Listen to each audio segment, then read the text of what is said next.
4 students from same high school are found dead in a month. The school year in one suburban New York community has started with funerals, fear and frustration. 4 teenagers from Brentwood High School on Long Island have been found dead within the past month, all suspected victims of gang violence. On September 13, the day before her 16th birthday, Nisa Mickens' brutally beaten body was found on a tree-lined street in Brentwood. A day later, the beaten body of her lifelong friend, 16-year-old Kayla Cuevas, was discovered in the wooded backyard of a nearby home. The teenagers had been inseparable and shared an interest in basketball. Days later, police discovered the skeletal remains of 19-year-old Oscar Acosta and 15-year-old Miguel Garcia Moran in a remote industrial area of the town. Acosta had been missing since May, and Garcia Moran vanished in February.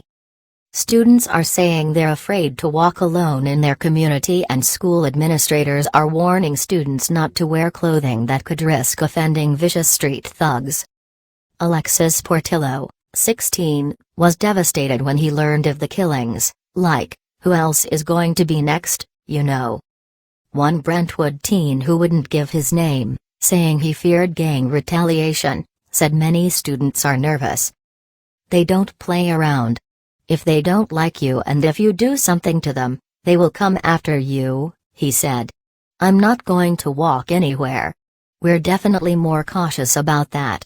I don't go out at night anymore.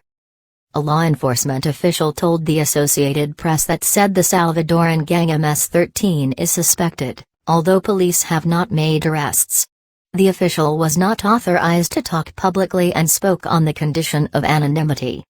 Like many suburban areas, Long Island has become a home to street gangs.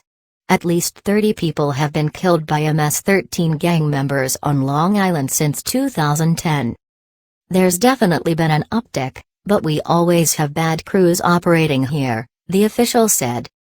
In one particularly heinous killing, 4 MS-13 gangsters were convicted in the 2010 killing of a Long Island woman and her toddler son. Prosecutors say the mother had allegedly shown disrespect to the gang. Her child was murdered simply because he was with her. In Brentwood, police are releasing few details about their investigation into students' deaths.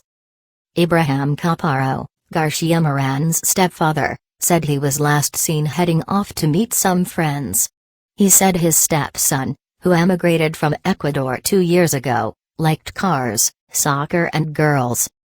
He had a girlfriend in every corner. He was good-looking, Caparo said. I don't understand how this happened. It's a mystery. A large photo of the boy smiling in a white suit and black bow tie sat at the front of a funeral home chapel as mourners paid respects this past week. Maria Arias spent days going door to door looking for her son, Oscar, after he disappeared while reportedly going to a nearby park to play soccer. Suffolk County Police Commissioner Timothy Sinney says detectives are optimistic about arrests. A violent known gang member was in federal custody, he said, but the arrest papers and charges are under seal and no one is saying if that suspect is tied to any of the killings.